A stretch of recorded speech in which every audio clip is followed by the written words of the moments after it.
Hey everyone, welcome to 5 More Minutes, the show where two friends relive their childhoods or, in some cases, learn about everything they missed out on. I'm Kendra. And I'm Scott.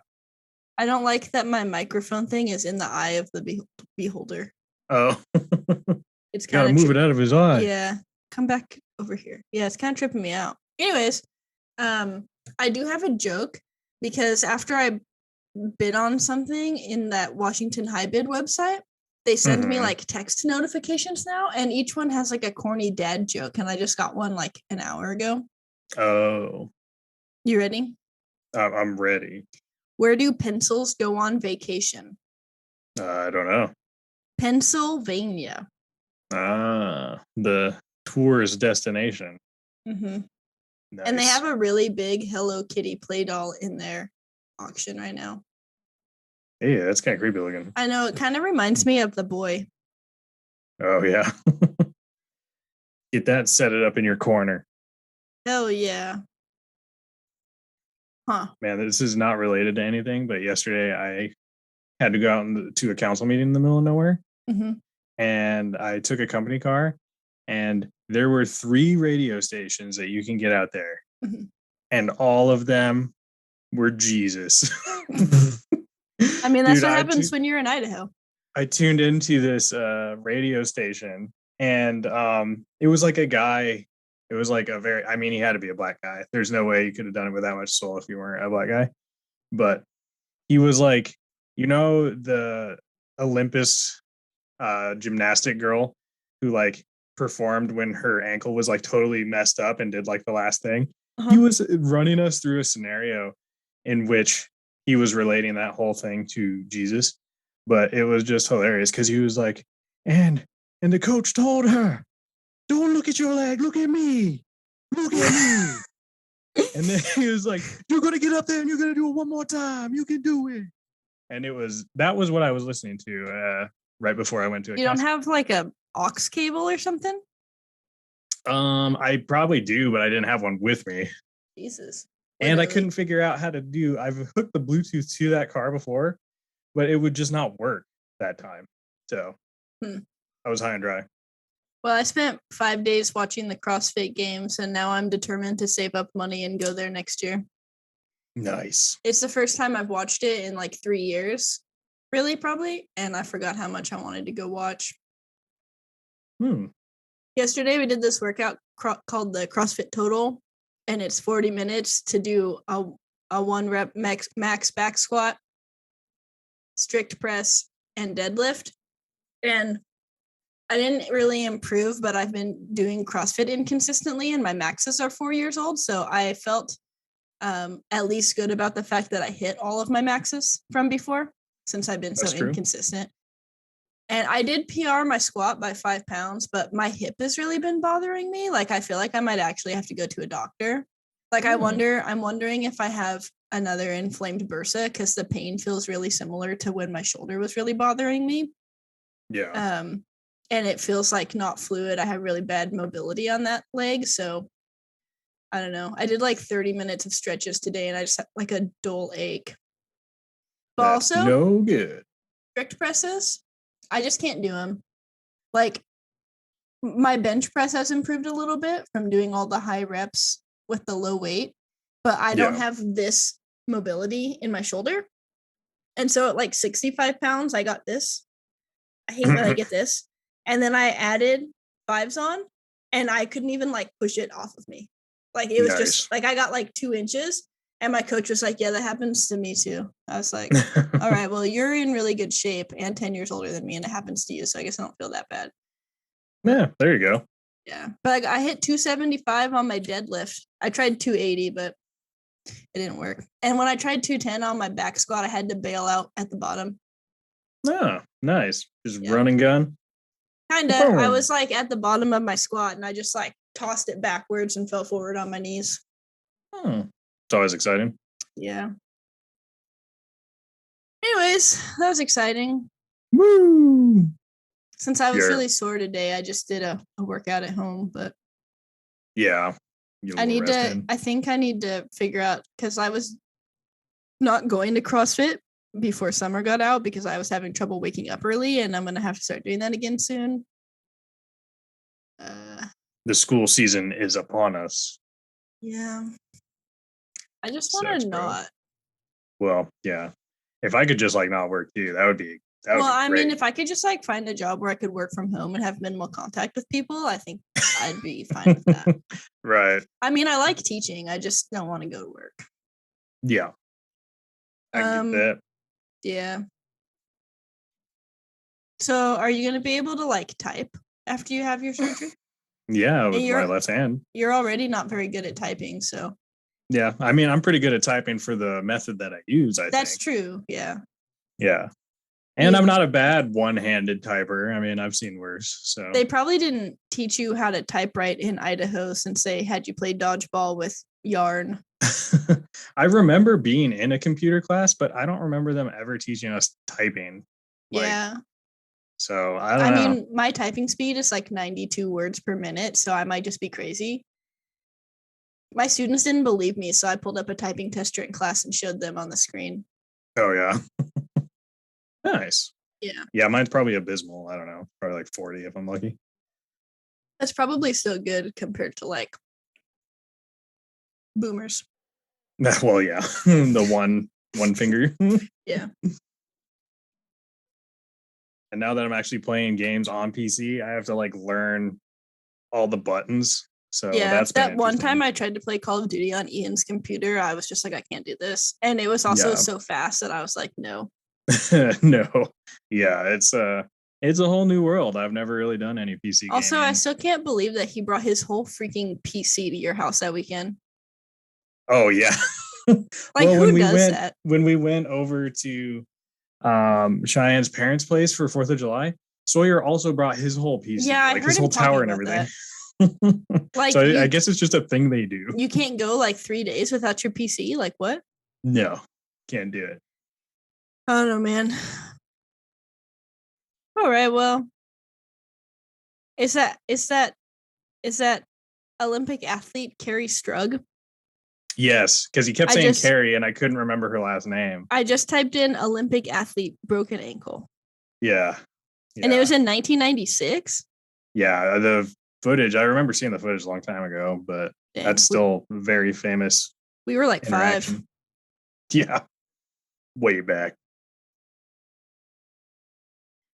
All right. Well, I didn't stick around long enough to learn how it related to the Lord, but yeah. Well, I think he was on something. Jesus just helps you persevere, you know, through all of the obstacles that I guess he's putting you in, if you think about it. True. Or maybe the devil is and Jesus is just helping you persevere. What are you doing? I can't tell if Velvet's messing with the door or not. Probably. She's probably sticking her paws underneath it. All right, well, like I said, I was lacking inspiration this week. So we're going to talk about the Monster Manual. And I'm going to give a brief history of it, and then you see all these orange sticky notes? Yeah. Okay. I'm going to give you the name of a monster, and you're going to try to tell me what you think it is. Oh, God. Because I thought that would be fun. So I went to the index, and I picked 10 monsters that had really bizarre names. Oh, okay. I could have used one from the internet because I was like, I wonder if people have done this before. And I typed up like weirdest monsters from the monster manuals and I found some pre-generated lists, but I thought it would be more fun if I just picked them myself. Sure. Why not? Yeah, why not? You know? So just a brief history of the monster manual, which we've probably talked about in somewhere in the first 15 episodes when we talk about 1, 2, and 3E. The original monster manual, which tab is that? Right here, this one. That one. Wait. No, I don't want that tab. Jesus, what is that tab? That's just like every monster listed. The original monster manual was first published in 1977 by TSR. It was the first hardcover D&D book, which is notable, I think. Whoa, you can beat people with it. Hell yeah. And just like this. Boom. Oh, and it included monsters from mythology, derived from mythology and folklore, as well as creatures created specifically for D&D. like we talked about when we were mentioning the Reddit thread about Stranger Things, there are certain monsters that are D&D branded only. I think the Beholder is one, and Vecna, and some things like that. So obviously there are creature descriptions that include game-specific stats. So if you are the dungeon master, you have everything you need in there to try and kill your PCs. Perfect. Yeah. So the first one, I think, I don't know where that was at. Oh, it was 108 pages. Just in a comparison, this one is 352 pages, including the index. So over three times as long. So the first quarter advanced dungeon. Yeah, so I think, is this saying that the original one had 350 monsters? I don't know how many monsters are in it now, but I'm assuming it was less detailed. Like throughout this one, for certain monsters, there's like big paragraphs and like bigger descriptions and a lot better artwork. We have looked at some of the original artwork from D&D, and it's a lot of pencil sketches and knights on horses, I feel like. Yeah. Copy paste. Hell yeah. So I wasn't going to go over that much of it because we kind of talked about it in the other episodes, but apparently they reproduced and reprinted the 1E Monster Manual in 2012. So I feel like that's probably some sort of a collector edition, even though it's a reprint. They're probably out there. I really want to get the Book of Wild Darkness, but I don't want to pay $150 for it. Right. Monster Manual 2 came out in 1983. So I believe that is in the AD&D era, so 2E. And I'm wondering if I think this was just in addition to it. So I think the first one had 350 and this one had 250. So Monster Manual 2 was a 160-page hardcover book that included 250 monsters with full illustrations. Many of them were drawn from scenario modules and included random encounter wow, I can't talk today, probably because I'm on my third double espresso. Probably. Don't buy espresso machines, folks. I don't know. But anyways, it seems like they were taking content from their modules, putting them in there. So maybe things that weren't included in the original one. Then there was the Monstrous Compendium, which I talk about in the AD&D episode, which superseded the Monster Manual. It was the one that was the binder with the loose leaf sheets in it. Nice. I think that you can't find very many of those. I remember looking them up because, as we all know from middle school, if you put things in a binder, they're gonna fall out. Yeah, true. No matter how well those holes are reinforced, they are ripping out of that shit. And you can put those little circles on over and over and over again. They're still gonna rip. Exactly. I mean, I feel like no one uses binders anymore, and there's probably a good reason for that. And then in 1993, they released the Monstrous Manual, which compiled all the monsters from the first 2 volumes of the Monstrous Compendium, plus many monsters from other sources, into a 384-page hardcover book. So that's even bigger than the current 5e one. And they included updated reprints and things like that. There was a Monster Manual for 3rd edition, which was released October 1st, 2000. I don't think there's really very much of note from that one. There was another Monster Manual 2. There was a Fiend Folio. And there are some kind of things in 5e that will give you more monsters and stuff too, but I don't think there's something as far as like a Monster Manual 2 or whatever. There's mostly, probably because it's like modern times, so there's just more stuff in this one. But there's also a lot of other supplements you can get, like the Kobold Tome of Foes have the digital editions of those. It's pretty cool.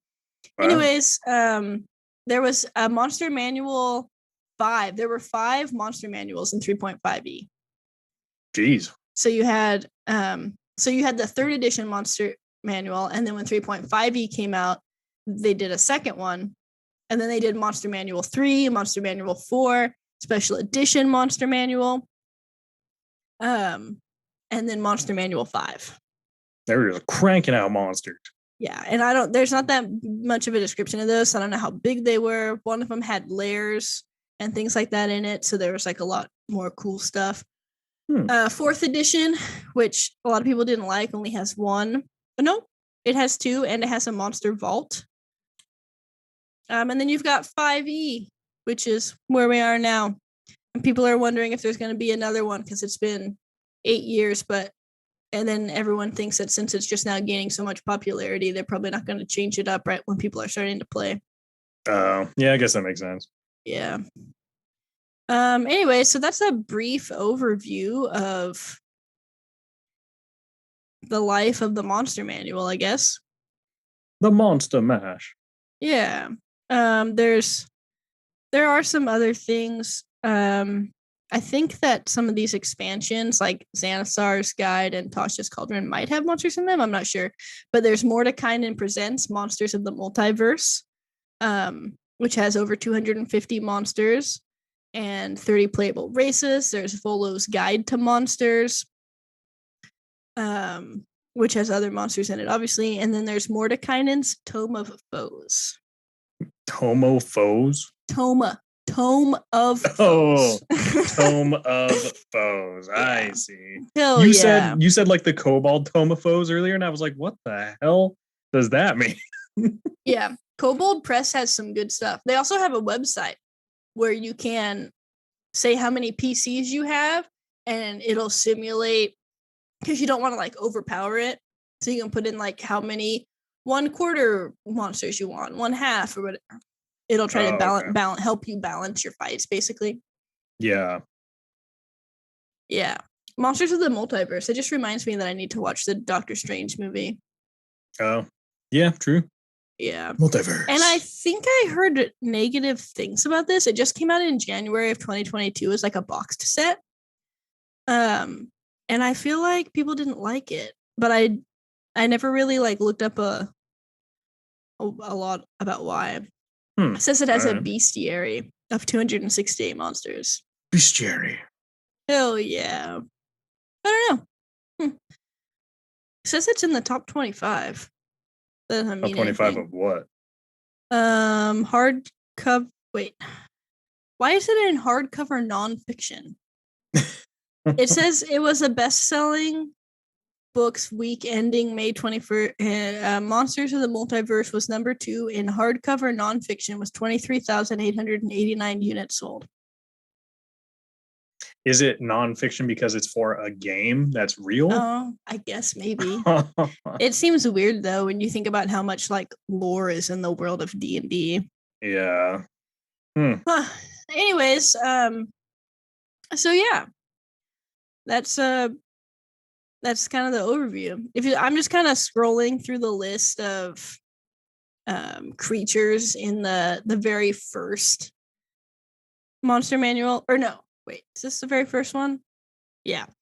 And there's a lot less like weird words in this one. So you still have things that you see today like owlbear, hoot growl, hoot growl, satyrs, different dragons.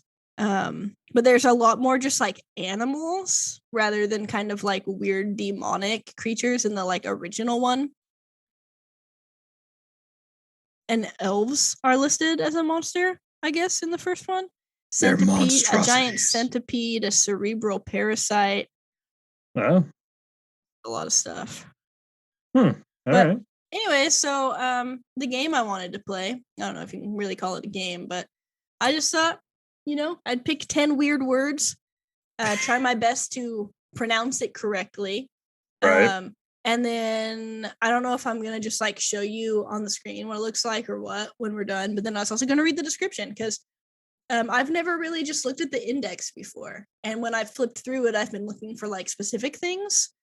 And there's a lot of weird stuff in there, I can't imagine. There's going to be some stuff we don't know how to say, I'm sure. Speaking of Christian songs, that reminds me of one called I Can Only Imagine. And when I went through my Christian rock phase, I had the sheet music for it. I probably still have the sheet music for it. Everyone knows that one. It's by Mercy Me. Sure. Also, one of my favorite Christian rock songs, even though I haven't been to church in 12 years, is by Casting Crowns. and it's called. Well, there was a lot. Hold on. Buffering. East to west. It's crowded in worship today. Really? Yeah. Oh. That song was a jam. Like I would still play that and just like jam out probably. Like I kind of want to. Wait, that might be a different one. Which one is the It's Crowded in Worship Today song? Well, I did like the East to West one, but hold on. Now I'm fumbling my. No, she's getting her Christian rock songs incorrect. If We Are the Body. If we are the body, why are don't go on. Why aren't his arms reaching? Why aren't his hands healing? Why aren't his words teaching? That song's a jam. If you haven't heard it, it doesn't matter if you go to church or not. Like I said, I don't go to church anymore. What even is religion? But you should go to Spotify or YouTube. I think they kind of had like almost like a darker, like a early 2000s rock, but like Christian. They were trying to be like the bad boys of Christian rock. Yeah, kind of like what's that other band that like a lot of people liked even though they weren't religious? Even though they Skillet, yeah. Anyways, Casting Crowns, If We Are the Body, and also I really liked East to West. Yeah, so there you go. Tell him Kendra sent you. Yeah, tell him it was me. Man, I used to listen to so much Christian rock. Oh snap, bro. And there was this one song I really liked. I don't even remember what it was. And one time my sister was in an elevator and she met a Christian rock band, but I don't remember who it was. Oh. I feel like someone's name was Justin, but that could be wrong. Someone's name is definitely Justin. Well, I can't confirm. Yes. Just don't know who it is. What do you do, Justin? I think I might regret this espresso. Yeah, when you're up at like 1 a.m. I mean, it's not like I have to work. Yeah. All right. Ready for the first one? Oh, first, sure. I want to start just at the beginning of the monster manual because I hadn't opened it in a while. There's an introduction. This bestiary is for storytellers and world builders. If you have ever thought about running a Dungeons and Dragons game for your friends, either a single night's adventure or a long-running campaign, this tome contains page after page of inspiration. It's your one-stop shop for creatures both malevolent and benign. There's more. I don't want to read it. Okay. How to use this book. What is a monster? Do you want to know what a monster is? Sure. A monster is defined as any creature that can be interacted with and potentially fought and killed. Even something as harmless as a frog or as benevolent, they really like the word benevolent, as benevolent as a unicorn is a monster by this definition. The term also applies to humans, elves, dwarves, and other civilized folk who might be friends or rivals to the player characters. Most of the monsters that haunt the D&D world, however, are threats that are meant to be stopped. Rampaging demons, conniving devils, soul-sucking undead, summoned elementals. The list goes on. Wow. Everything. Hell yeah. And then it goes over where monsters dwell. It gives you scenarios for dungeons, the Underdark, the wilderness, towns and cities, underwater, the planes of existence. And then it gives you information on what the monsters are, their size. Oops, hit my headphone on that. Alignments. There's a lot of information in here for building your own battles. There you go. Although really use the Kobold Press one because that's some good shit right there, man. Shit. Legendary creatures, and then we kind of jump in here. There's also a section for animated objects. I almost asked you about some of these, but I didn't. So there's animated armor, flying sword, and get this, a rug of smothering. Oh, it smothers people. And if that doesn't scream, I murdered someone and rolled them up in a carpet, I don't know what does. Yeah, that's probably the direct inspiration. Mm-hmm. And sometimes the rug of smothering is disguised as a carpet of flying. Oh, it does both. Hell yeah. Smothers and flies. All right, so that brings us to our first monster. that you're gonna try Okay. to guess what it is. Right. All right. Jeez, I need to readjust here.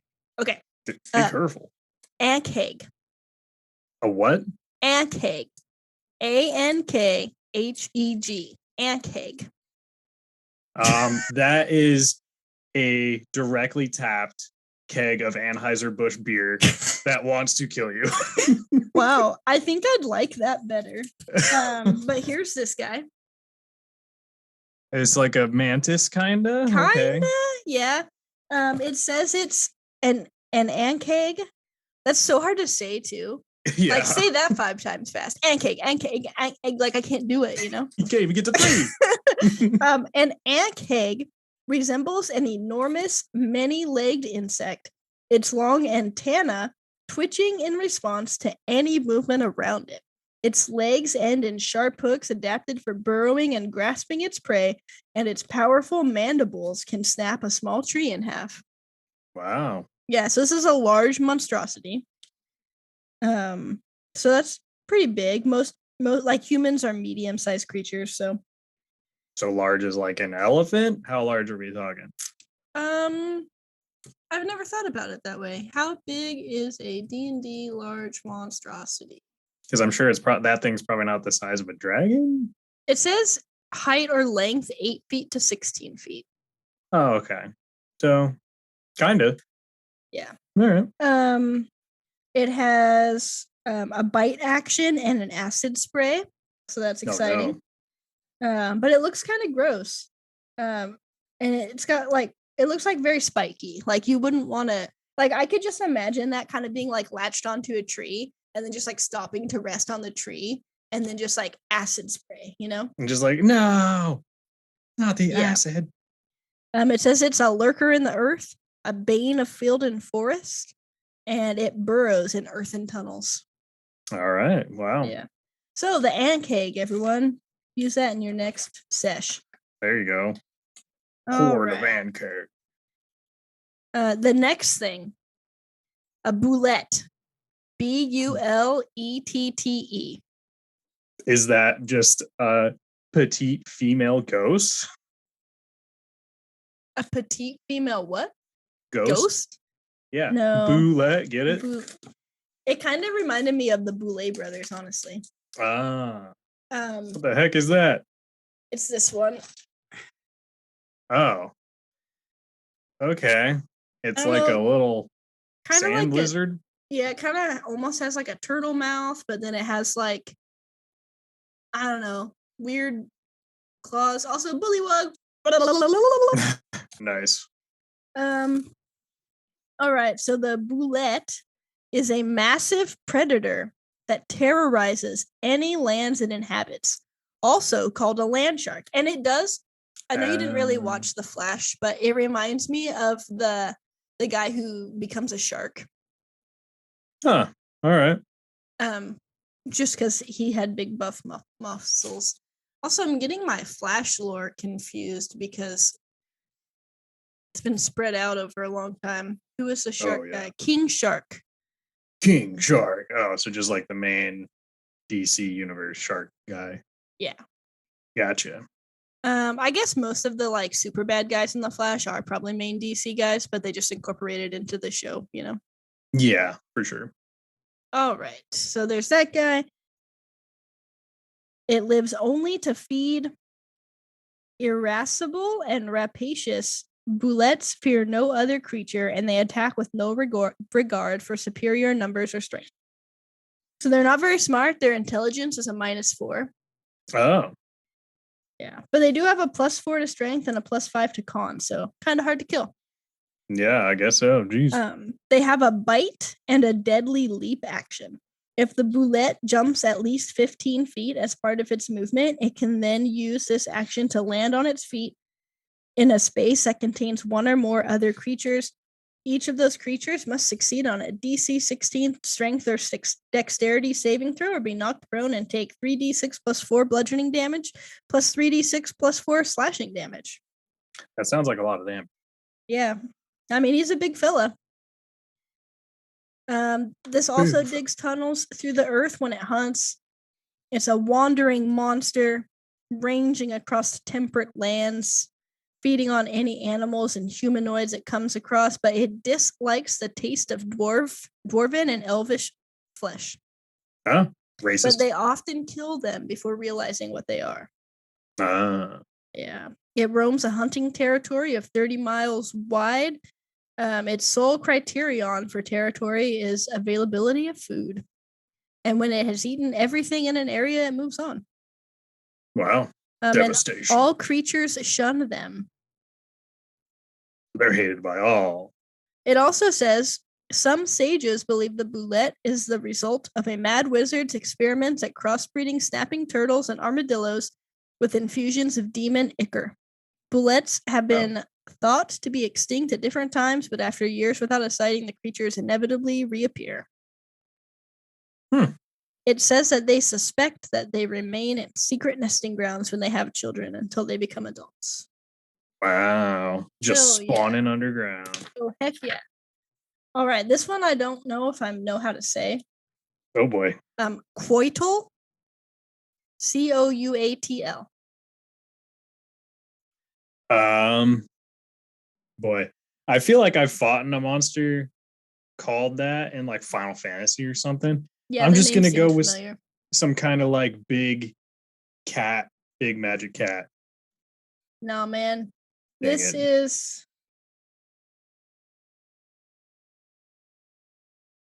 it's like it's like a big snake with wings, like a snake dragon. I don't know.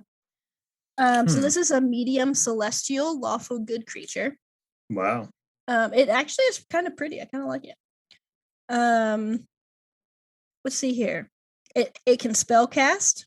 It has a +4 to intelligence, so quite literally the opposite of the last monster, except that it is also smart. Strong. Like it has pluses in all of its stat boxes. Oh.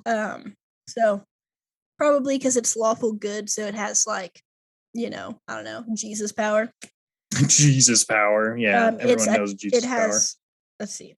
Its attacks are magical, and it has a shielded mind, so it's immune to scrying and any effect that would sense its emotions, read its thoughts, or detect its location.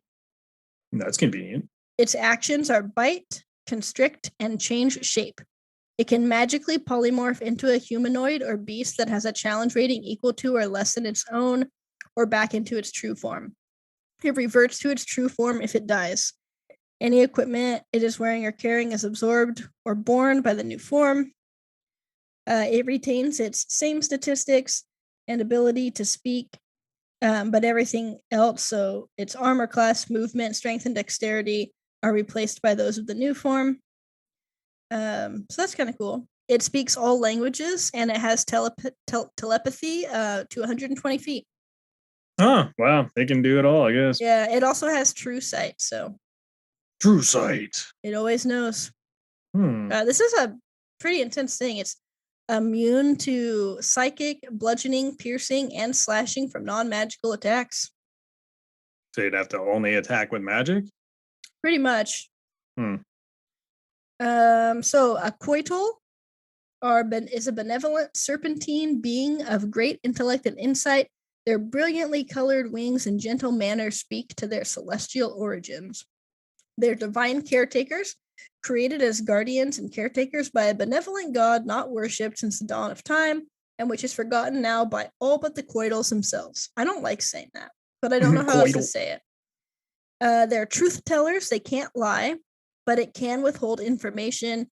So like answering questions vaguely or whatever, or allowing people to jump to the wrong conclusions and not saying anything.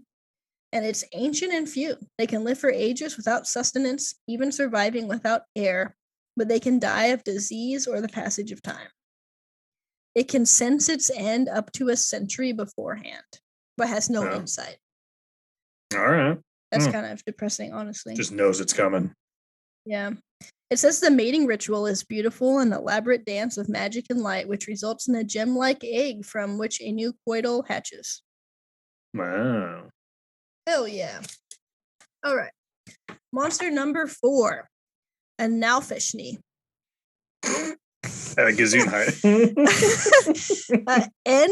Nalfeshnee. Say it one more time. Now fish knee. Now fish knee. Boy, could be anything at this point. I'm gonna go with a bipedal turtle, like the Teenage Mutant Ninja Turtle. Oh, bipedal. I mean, this is honestly probably the closest you've been. Really? And I don't know that you're that close, but yeah, probably not. Okay, so it's almost like a demonic satyr. It reminds me of the guy from Hercules, but yeah, demonic. Who is a satyr, so that makes sense. I had already processed that like quote in my head before you said that. But he's got big boobs, I will say that. And his double chin tusks are really something else. Oh yeah. So let's see. The description for this one was on page 54. So let me backtrack. But he is a large fiend, chaotic evil. And there were so many in this section that I could have picked, like this guy, Barlgura. Oh yeah, it's like a big ape. Yeah. Okay. Now Feshni. The Naufishni is one of the most grotesque demons, a corpulent mockery of ape and boar standing twice the height of a human with feathered wings that seem too small for its bloated body. These brutish features conceal a remarkable intelligence and cunning. Naufishnis are devastating in combat, using their wings to soar above the front ranks and reach vulnerable adversaries that can be dispatched with little effort. From the thick of battle, they telepathically bellow commands to lesser demons, even as they inspire a sense of dread that forces their foes to scatter and run. Naufishnis feed on hatred and despair, but they crave humanoid flesh above all else. They keep their larders, I don't like that word, filled with humanoids abducted from the material plane, then eat those creatures alive during elaborate feasts. Thinking of themselves as refined and cultured, Naufishnis employ stained and rusted cutlery when they dine. Yeah. So this is honestly like a pretty well-rounded creature also. It's got all pluses. Its intelligence is +4, or I guess it has +0 to dex, which makes sense because he doesn't look very agile, but he's a big boy. Yeah, so he has magic resistance. He has a bite, a claw, a horror nimbus, which is when it magically emits scintillating multicolored light. Each creature within 15 feet of the Naufishni, that's honestly just a fun word to say now. Yeah. Can see the light, must succeed on a DC 15 wisdom saving throw, or be frightened for 1 minute. I'm so scared for 1 minute. It can also teleport. Wow. Yeah. That's also, a lot of things. I almost picked this guy. Oh, he kind of looks like those freaking things in Elden Ring, those imps. Oh, a little bit, yeah. All right. We are on to number 5. Ettercap. Ettercap? Yeah, Ettercap. I'm gonna go with it's some kind of barracuda type attacking fish. No. It's this purple guy. What the heck is that? That looks like a bloated penguin with arms. It says it's a humanoid spider that tends, feeds, and watches over spiders the way a shepherd oversees a flock of sheep. They lair deep in remote forests. Huh. Even though he has only 2 arms and 2 legs? Yep. He does have sphincters, though. Is that what they're called? No, that's your butthole. What do you call where the... Wait, is it called a sphincter? I don't know. A sphincter is your butthole. But what do you call the things that the web come out of? That might actually be the same thing, honestly. Spiders have sphincters. Wait, maybe those are called spinnerets. Oh, they're definitely called spinnerets. They have sphincters? Yeah, I suppose they would. I don't know. Let's see. Oh, God. Spider structure. It says, wait, hold on. Show me the anatomy of a spider. Can spiders pee on you? Why do people search these things? I don't know. Weird. I don't know. They probably don't. I feel like their spool making device is a sphincter, but whatever. Well, you already said spinneret. I'm pretty sure that sounds right. Okay. Fine strands of silk stream from glands in an ettercap's abdomen, letting it shoot sticky strands of Yes. webbing of webbing to bind and trap or strangle its victims. It can also use its webbing to fashion elaborate snares and nets, which often festoon its lair. Festoon. It's a quiet killer. It's Sylvan despoilers. Though they dwell in the wilds, ettercaps have no desire to live in harmony with nature. Forest infested with ettercaps transforms into a gloomy place, choked with webs and infested with giant spiders, giant insects, and other sinister predators because it's hurting them like a flock of sheep. And is an enemy of the Fae. It attempts to trap dryads. That's sad. All right. It also has a variant called a web garrote, which is just weird. But the ettercap is a medium monstrosity, natural evil. Not very smart, not very charismatic. Let's see here. It has a spider climb, web sense. While in contact with a web, the ettercap knows the exact location of any other creature in contact with the same web. Wow. It's a web walker, so it ignores movement restrictions caused by webbing, which makes sense. It can bite, claw, and use its web as a ranged weapon attack. Oh, all right. Hell yeah. And I don't know if you saw this guy, but he's an Empyrean. Oh, yeah, look at him. Yeah, he's like a little pale white boy. He can manifest emotion. He's also 75% chaotic good and 25% natural evil. Okay. Oh yeah. He's like a human. Oh, I should have picked the floomp. Floomp. That sounds like a Phoebe word, but look at the floomp. Wow. Yeah. It's like someone squished Mike. And no, because he doesn't have eyeballs like that. Who has eyeballs like that? I don't know. Anyways, all right. The next one. Kuto. Kuto. Kuo-toa. I don't know if that's how you say that, but Toa. Kutoa, maybe? Yeah. Geez. A type of primeval barbarian. I mean, maybe to some extent, though that's not the description it gives in the book. Oh, okay. What the heck? It's a fish man. It's a walking fish man. So, a degenerate fish-like humanoid that once inhabited the shores and islands of the surface world. Long ago, humans and their ilk drove the Kutoa underground, where they dwell in madness and everlasting night. Kutoa can no longer abide daylight. They are mad slaves. They were simple creatures never meant to endure the oppressive mental force the Illithids unleashed against them. By the time the Mind Flayers abandoned them, the prolonged psychic subjugation endured by the Kutoa had driven them mad. So we know what the Mind Flayers were doing before they went to Hawkins, Indiana. And it was enslaving the Kutoa. Got it. They are god makers. They worship gods of their own insane creations, but if enough Kutoa believe that a god is real, the energy of their collective subconscious can cause that god to manifest as a physical entity. Wow. The form a Kutoa god takes depends on the inspiration for its divine image and is usually random or nonsensical. They can make their own god. Hell yeah. All right. They are theocratic rulers. They have archpriests who are surrounded by fanatical devotees of their faith. The archpriest of a Kutoa domain demands that all its subjects worship a specific god. Yeah, and they have gear that is designed to capture rather than kill.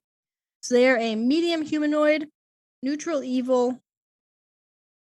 There was a quote from some D&D thing named Sabal, Mizram of Menzoberranzan, that says they invent their own gods, ... The very definition of insanity. Yeah. Their overall not very good. +1 to strength, +0 to con, dex, and intelligence and wisdom, and a -1 to charisma, which I mean makes sense because they have muscles, but they're not very attractive. Weefish man. They're slippery. They can breathe air and water. They can sense the presence of any creature within 30 feet of it that is invisible or on the ethereal plane. It has sunlight sensitivity.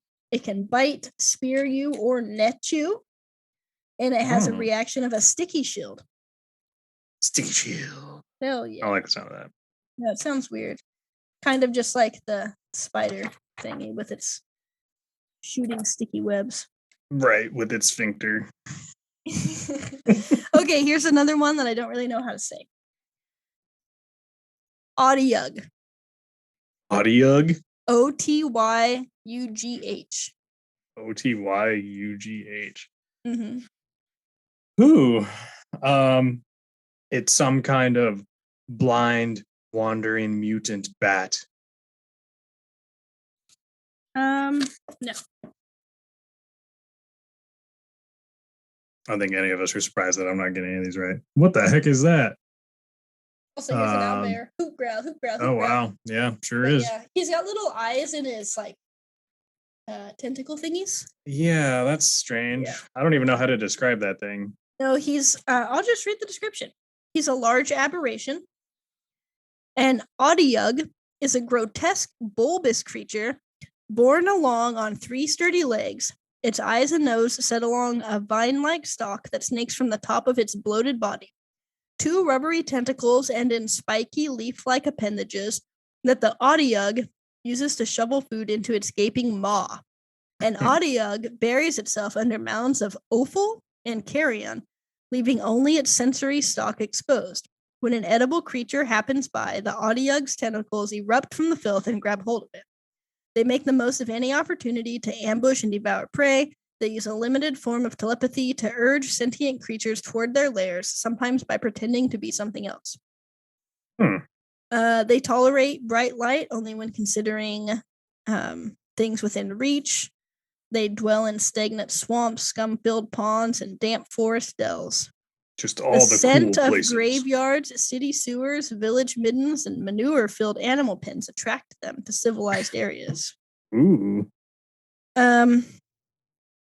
Symbiotic guardian. Sentient subterranean beings can coexist with Otyughs, employing them as garbage disposals.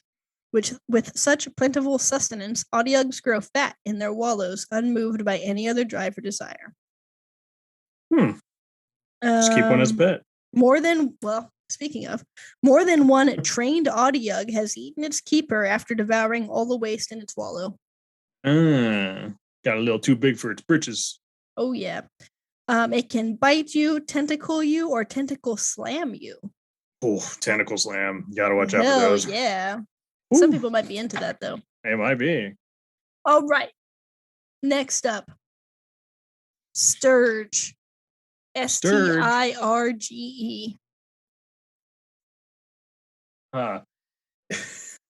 It's too easy to say that it would be a sturgeon, so like a fish. So it's definitely not that. It also has an I instead of a U. That is true. Stirge. It's like a dark, elemental, hooded, wandering magic wizard. That's all I got. Kind of looks like an anteater bat. What the hell is that? Yeah. It looks like a naked mole rat had a baby with a... Oh, yeah. It's Kim Possible's thing. Here's a succubi and an incubi, though. Oh, nice. There you go. So the mole rat from Kim Possible found a bat maybe, and they hooked up. Yeah. Monstrosity. This horrid flying creature looks like a cross between a large bat and an oversized mosquito. Its legs end in sharp pincers, and its long needle-like proboscis? I don't know. Slashes the air as it seeks its next meal. Sturges feed on the blood of living creatures, attaching and draining them slowly, although they pose little danger in small numbers. Packs of sturges can be a formidable threat, reattaching as quickly as their weakening prey can pluck them off. So they drain your blood. They are a tiny beast, so they're small. So yeah, like a bird size, I guess probably. Their only attack is a blood drain. They only have 2 hit points, so pretty easy Not to too kill. hard to kill. Yeah.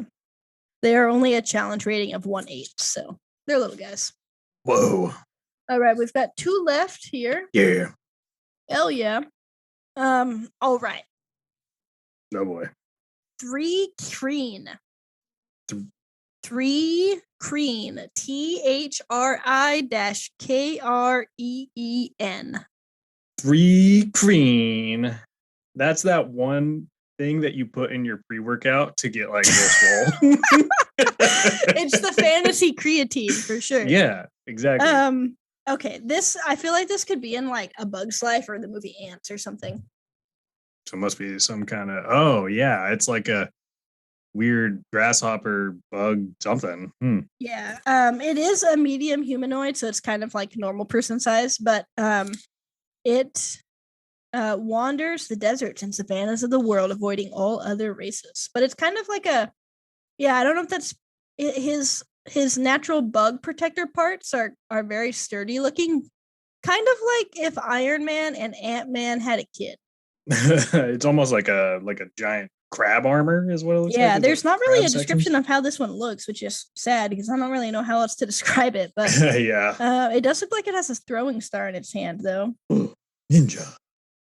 3 Kreen employ a language without words to show emotion and reaction. They clack its mandibles and wave its antenna, giving other 3 Kreen a sense of what it's thinking and feeling. Other creatures find this manner of communication difficult to interpret and impossible to duplicate. When forced to interact with creatures of other intelligent species, 3 Kreen employ alternative methods of communication, such as drawing pictures in sand or making pictures out of twigs or blades of grass. They have limited emotions. They have psionic ability, often demonstrate ability. Oh, some of them have psionic ability and are able to demonstrate a wider range of emotions. They consider all other living creatures as potential nourishment, and they love the taste of elf flesh in particular. If a creature might be useful for something other than food, they aren't likely to attack it on sight, and they kill to survive, never for sport. Oh, well, that's nice of them. Yeah. They don't require sleep and can rest while remaining alert and performing light tasks. Their inability to sleep is thought to be the reason why they have such short lifespans, averaging only 30 years. Oh, okay. They're not very smart. They've got a -1 to that. Overall, not super. They're just kind of average, I guess. Average. They can change the color of its carapace to match the color of textures surrounding it. So a chameleon. So they're good at hiding. They have a standing leap, so their long jump is up to 30 feet, and its high jump is up to 15 feet with or without a running start. And it can bite or claw you, which is interesting that it's carrying a weapon since it doesn't have like a weapon attack. But yeah. Oh, wait. There's a variant that has weapons. I see. So they have a Githka and a Chachka. Mm-hmm. So I'm assuming that Chachka is the thing that looks like a throwing star, and the Githka is the spear that looks like a really large arrow. Githka. And some of them have the psionics, and they can spell cast. Ooh, spicy. All right, so we've got one more left that I flagged in here. Oh, this was the first one that I picked because I went in alphabetical order from the end because I started on the last page of the index. This last one here is a warg. W-O-R-G. A warg. Oh, I think that's a sentient walking refrigerator that throws rotten food at you to attack. Wow, that should be in Doctor Who. You should submit that. You think so? Yeah. So this guy here is a warg. Wait, which thing? The animal. Okay, not the thing riding it. No, I think that's a goblin. Oh my Okay. God. I've hit my man, that's gonna be so annoying. Because of the way I'm sitting, because of my desk, I need to get a different desk, but I've hit my head on this so many times. So it's kind of like a hyena mixed with like a bear or a pig, I feel like. Yeah. It's a large monstrosity, neutral evil. Only has 26 hit points, so it's nothing big. A warg is an evil predator that delights in hunting and devouring creatures weaker than itself. Cunning and malevolent, wargs roam across the remote wilderness or are raised by goblins and hobgoblins. Those creatures use wargs as mounts, but a warg will turn on its rider if it feels mistreated or malnourished. Wargs speak in their own language and goblin, and a few are able to learn and speak common as well. Oh, they're kind of smart. Mm-hmm. They're not really. They have -2 to intelligence, but I guess maybe they're not smart, but they have the ability to learn. They're trainable. Right. Yeah. Probably kind of like, I don't know. I should come up with stats for my dog. That's interesting. There you go. She can be charismatic, but she can also be too charismatic. So I don't know. She gets a little excited. It's like a roll of the dice on the day. Yeah. But yeah, so it can bite you, and that's it. It's got a big neck. Like, I feel like the goblin that's riding it can't actually see what's going on. It's got like a hump neck. Yeah, it's like a camel hump, but it's just its whole neck. Yeah. But yeah, apparently there's also a winter wolf, so that's exciting. It kind of looks like cotton balls. Oh, nice. I didn't come up with a quiz because I didn't really know how I would quiz you on that. Yeah. But yeah, that's just okay, I want to do one more. Okay. Because I just opened the book to this page. All right. Grell, Grell. A grell. Yeah. That sounds like some kind of little flying monster. It does. Kind of fly.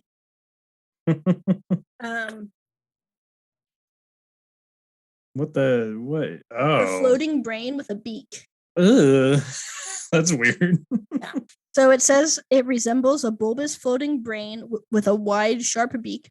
Its 10 long tentacles are made of hundreds of ring-shaped muscles sheathed in tough, fibrous hide.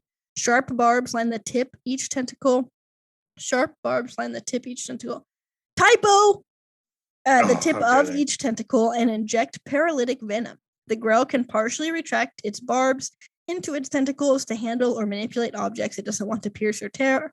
They have no eyes and float by means of levitation. They have keen hearing, and their skin is sensitive to vibrations and electric fields, allowing them to detect the presence of creatures and objects in their immediate vicinity. They kind of remind me of those things in Pokemon with the tentacles. Like a tentacle, like the jellyfish ones? Yeah. Oh. They're also alien predators. They group other creatures into 3 categories: edibles, inedibles, and great eaters. Those are the creatures that might prey on them. Oh, okay. Yeah. They're medium aberration, neutral evil, medium stats. They have blind sight. They use their tentacles and their beak to attack. And they speak grell. They speak what they're called. Yeah, so that's like us speaking human. Yeah.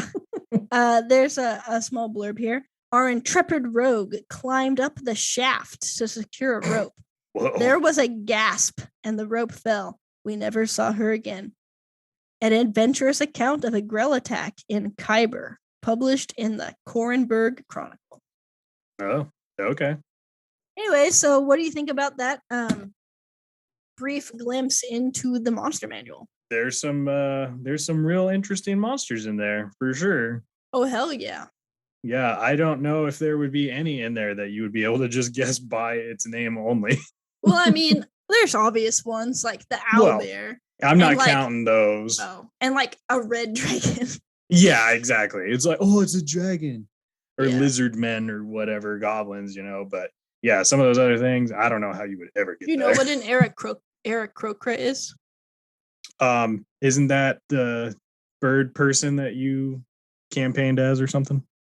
Yeah, or I think you maybe picked that as your thing in that one. You're right. That was one of the times we played. Now that after I asked you that, I was like, wait, Is that what got picked?